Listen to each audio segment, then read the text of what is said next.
I think the biggest breakthrough that I've had so far in these 9 weeks of doing morning pages and following the artist exercises has been the fact that the good news that I was waiting for has finally come, which is I have started to write my book now, and the block that I was facing for such a long time, that block is kind of taken care of, and that has been the big news for this week. I think week 9. Almost 2 months have gone into writing morning pages and following the program of the artist way, and fantastic outcome for me. Welcome to week 9 update of the artist way program from the book written by Julia Cameron. I'm hoping that you guys are enjoying these conversations I'm having with you. The biggest plus point of writing the morning pages, even if it had not helped me on overcoming the writer's block, would have been just the fact that I'm getting a lot of insights into my own life, into how I am structured mentally and things like that. I think that has been my biggest outcome from doing this. So I'm confident that I should continue to do this even after the 12-week program is over. But here is a quick wrap of how week 9 went. I think the first and foremost benefit that I had was to start writing my book again, and that came because of one exercise, one task from the book, which typically asked me to write down my goal, my dream life, and what is it that I can do in next 5 years to achieve that. What is it that I can do in next 1 year, next 6 months, 3 months, 1 month, 1 week, 1 day? What is it that I can do now? And as I wrote my goal about publishing my book, my second book, I was writing down the first thing that I can do today, which was to write and to write first chapter. Now, let's be fair here. I think when I started writing the first page, I struggled because I'll get to what happened when I started writing the first page. But essentially, I wasn't able to write. So on the first day of this week, when I thought I will write, I tried. I wrote about 4 sentences, and I stopped. And reason I was writing those 4 sentences was not because creatively I was unblocked or I had some stuff to write, but only because I was forcing myself to write. And the message that I had given to myself was, I will write irrespective of what comes out of my pen. And that's exactly what I did. I wrote it. I may not use it. In fact, I will not use what I wrote on that day. Those 5-6 sentences are pretty much something that may not go anywhere. But the spell was broken, I think, and the fact that I was able to write it was a good outcome for me. So here's the thing that all of us should remember, that it really doesn't matter whether you're whatever you are creating. It doesn't have to be a book. It could be anything that you are writing. It doesn't matter, as long as you are creating, as long as you are getting out there and doing something out of it. It is perfectly fine. The most important part is to write, or is to pick up the pen and paint, if painting is your thing, or do things that you are really passionate about, even if it really doesn't make any sense at that time. So that would be my suggestion. Now, coming back to the point of why I was not able to write on that day is very clear, and this is something that probably I wouldn't have understood otherwise had I not written those morning pages.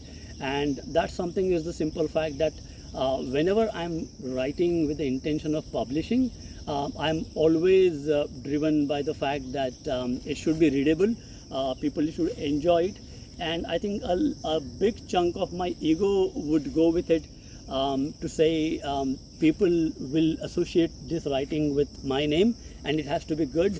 And I think more than that, it was also about the social acceptance. It's about getting the views that I want for my writing, for my YouTube videos, or getting the likes on social media and so on and so forth. And because of that, the internal critic was always there with me. So I was essentially playing two roles at the same time. One was writing and the other one was editing at the same time, and that editing job was super critical.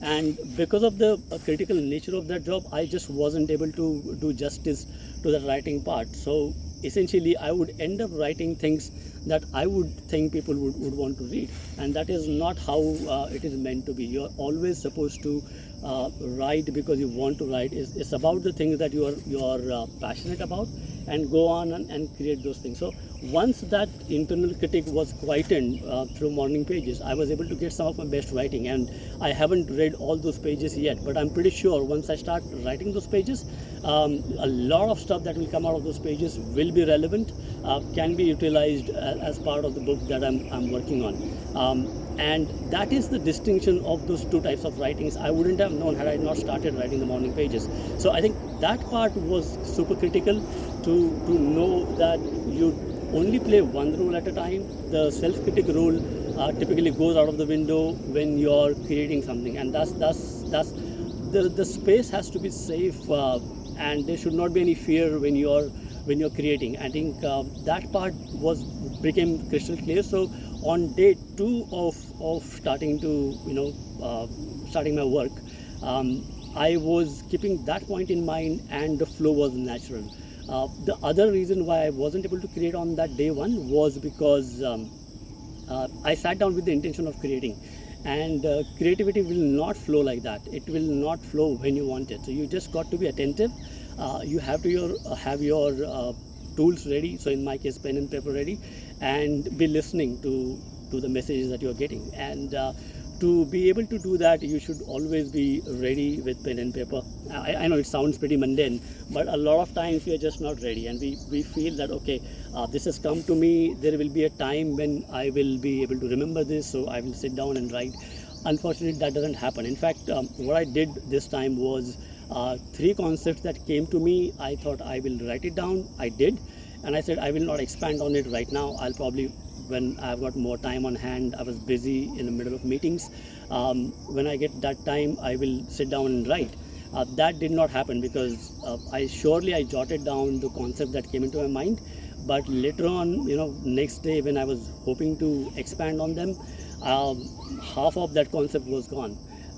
And that's always the case, that sometimes you think you will be able to get back to it. You're not able to get back to it. So very important lesson, rather 2 lessons. Let your critic be quiet when you're creating. Second one is, when the inspiration comes, you should be prepared to write it down, drop everything else, focus on what you want to create. I think that's probably is one of the critical aspects of writing. I think the third part that typically came to me in this process was the fact that I revisited my old pages, and I could see the stark difference between day 1 and day 60. I was writing random stuff. On day 1, I was essentially writing mundane, routine, housekeeping stuff that really doesn't matter. In fact, when I sat down with a highlighter to find out what insights I get out of my initial writing and what actions could be taken, there was nothing in those first few days. And that tells you that there is such a thick layer of dust on your mind that you don't know yourself that well. So that was one part. I wasn't used to writing as well. I think that was the other part, and because I wasn't used to writing, I wasn't really comfortable physically, also mentally also, right? So when I started reading those pages again, some insights came out. But I think one of the important insights that came out of reading those initial pages was that I wasn't. Some of the insights that were coming out of those pages were not rocket science. Some of those things were something that I knew anyway, but I hadn't phrased them, I hadn't verbalized them. So that was one important aspect. The second important aspect was, by writing through the pages, I was able to understand why I was responding to the challenges the way I was. There she is, my companion, always with me. Her name is Monkey. So essentially, I was able to get those insights as to why I was responding to those challenges the way I was. And I think the third most important third most important aspect that came out of those pages was that my whole approach had changed by then, literally. So I was now focusing on I was confident. So I was now focusing on solutions. I was now more confident that I should be able to attend to this very well, and I should have a good outcome out of it. So I think those were predominantly the major changes that came out of those pages, and that was super critical. That was super important to me. That I'm confident. I have more clarity, and because I'm writing, I think that whole fluency of writing will hopefully now flow into writing my book. So I think that is a good outcome for me. The other aspect of last 1 week has been the fact that I'm more fearless now.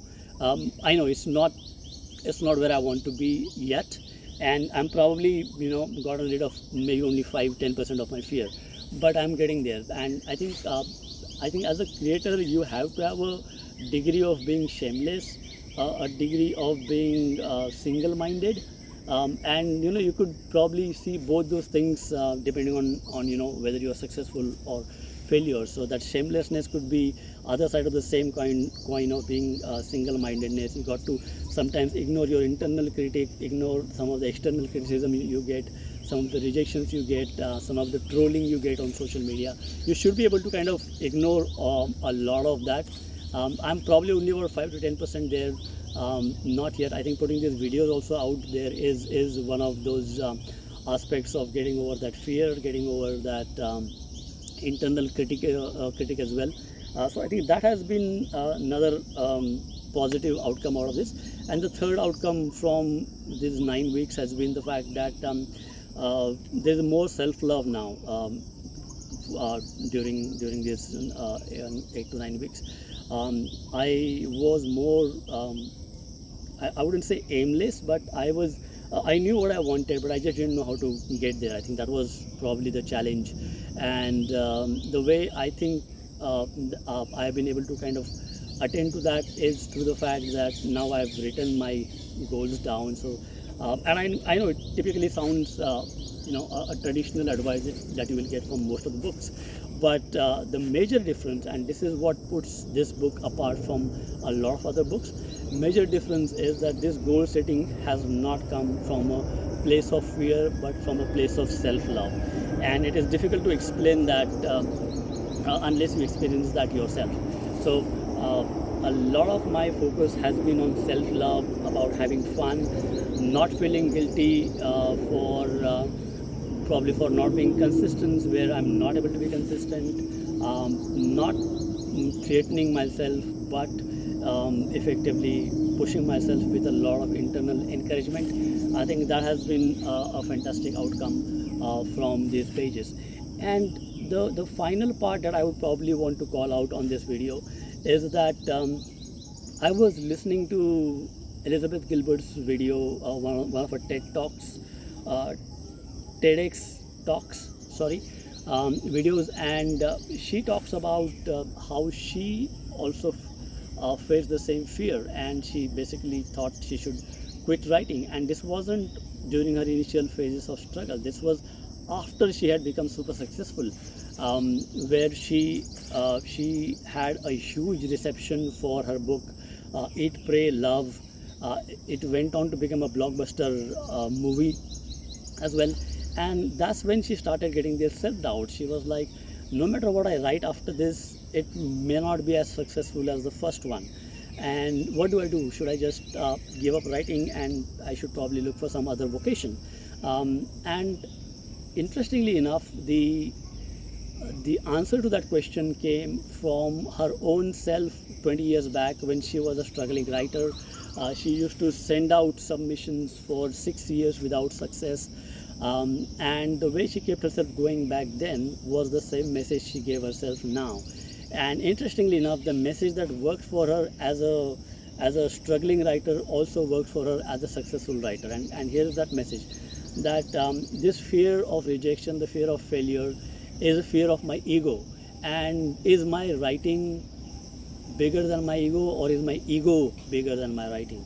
And if I love my writing more than I love myself, if I love my writing more than I love my ego, then I should continue to write, because that's one thing that I super duper enjoy. So I should continue to do that. That is what the message that came, and that's exactly kind of what I also feel about this one, about the street dogs that I work with. Is that a lot of time I face public abuse in public, in person, when I'm looking after street dogs, when I'm feeding them, and I don't get into an argument or into a fight there in a negative way, because to me the paramount welfare is of the dogs, and I would rather focus on their welfare and their well-being than to focus on my own ego. And I think that is a huge distinction. So this is something that I always had in me, and I just thought about it in that sense, that sometimes I have put my own ego ahead of potentially the welfare of animals. And I think that is a super critical distinction to keep in mind, that you don't always have to be driven by your ego. Sometimes there are things which are more important than your ego, and that's it what I have started to follow now. That's one interesting development I've had, is that now I can see the similarities between looking after the street dogs, and it's more of a selfless work, a work out of love, than what I was doing previously. And I think that is probably the same thing that can be applied to the writing part of my life as well, which is to say that I will write. I will write with my full conviction, follow my art, and I would probably love my art just as much as I love the street dogs, in a sense that they are beyond my ego, and that will not get impacted. And that's a huge part. So it's like treating your art as you would treat something that you exceedingly love, which is in my case street dogs. And that love is probably beyond the ego that you would face, and you should be able to look at it not from the ego perspective, but from the perspective of what is beneficial for that dog or for that human being. I think that is like a super critical distinction to keep in mind, and that is what I intend to do. Have fun with your art as I would have fun with my street dogs here. Be in a position of love and care, always welfare in mind. And if you kind of separate your art from your ego, then you are able to love your art for the sake of its existence, and not for the accolades you get. So you will not be shaken by the fame, and you will also not be shaken by the criticism that you will get. I think that is probably what will make sure that you don't get scared of the worldly of what you're doing. So that's a wrap for week 9. I hope you guys are enjoying tracking this journey with me. Keep listening in, keep watching, and if you like what I'm sharing with you, feel free to subscribe, and also to share this video if you think anyone else will benefit from it. I'm going to bring in more tips that have helped me in this journey, and hopefully that will help some of you as well. Till then, have fun guys, stay safe, and love yourself.